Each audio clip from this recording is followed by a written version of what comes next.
Assalamualaikum warahmatullahi wabarakatuh. Perkenalkan, nama saya Nedi Selviana, NIM 2019-030011, kelas PGMI 5A Universitas Sains Al-Quran Jawa Tengah di Wonosobo. Pada kesempatan kali ini, mari kita belajar bersama tentang hikayat. Hikayat, apa itu hikayat? Bagaimana karakteristik hikayat? Dan bagaimana contoh hikayat? Mari kita bahas satu persatu. Hikayat. Hikayat adalah karya sastra lama berbentuk prosa dari Melayu yang berisi cerita, undang-undang, dan silsilah yang bersifat rekaan, keagamaan, historis, biografis, atau gabungan dari sifat-sifat tersebut. Hikayat berguna sebagai pelipu lara, pembangkit semangat juang, atau sekedar untuk meramaikan pesta. Lalu, bagaimana karakteristik hikayat? Karakteristik hikayat meliputi 1. Kemustahilan. Teks hikayat banyak mengandung kemustahilan, baik dari segi bahasa maupun dari segi cerita. Kemustahilan berarti hal yang tidak logis atau tidak dapat diterima nalar. 2. Anonim. Hikayat bersifat anonim, maksudnya tidak diketahui secara jelas siapa nama pengarang ataupun pencerita dari hikayat tersebut. 3. Kesaktian.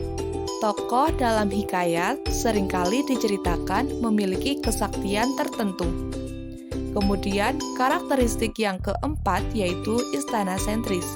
Hikayat seringkali bersifat istana sentris, yaitu bertema dan berlatar belakang kerajaan.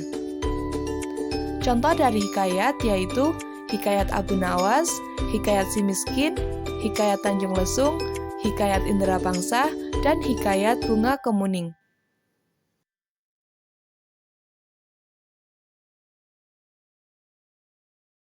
Dahulu kala, ada seorang raja yang memiliki 10 orang putri yang cantik-cantik. Sang raja dikenal sebagai raja yang bijaksana, tetapi ia terlalu sibuk dengan kepemimpinannya. Karena itu, ia tidak mampu untuk mendidik anak-anaknya. Istri sang raja sudah meninggal ketika melahirkan anaknya yang bungsu, sehingga anak sang raja diasuh oleh inang pengasuh. Putri-putri raja menjadi manja dan sangat nakal. Mereka hanya suka bermain di danau. Mereka tak mau belajar dan juga tak mau membantu ayah mereka. Akhirnya, pertengkaran pun sering terjadi di antara mereka.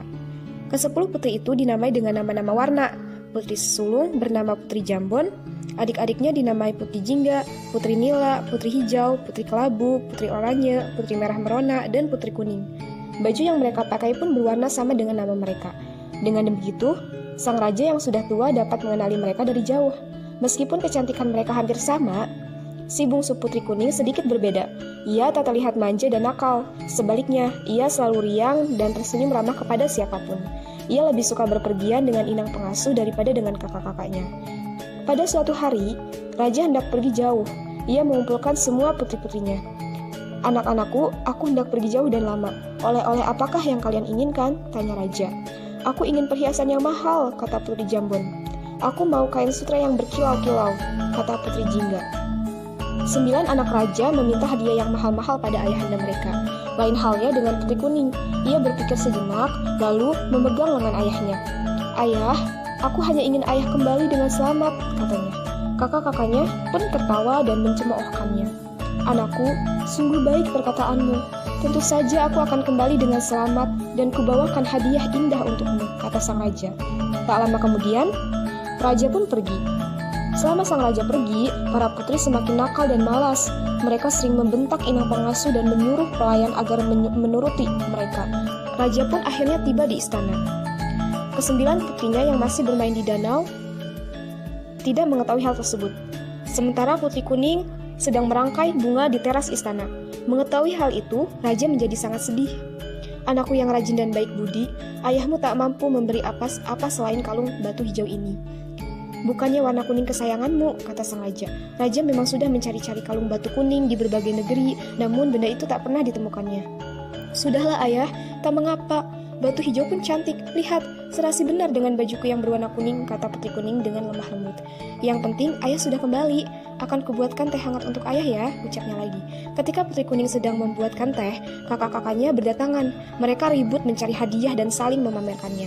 Tak ada yang ingat pada Putri Kuning, apalagi menanyakan hadiahnya. Keesokan harinya, Putri Hijau melihat Putri Kuning memakai kalung barunya. "Wahai adikku, Bagus benar kalungmu.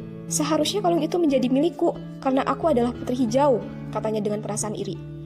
Ayah memberikannya padaku, bukan kepadamu, sahut putri kuning. Mendengarnya, putri hijau menjadi marah.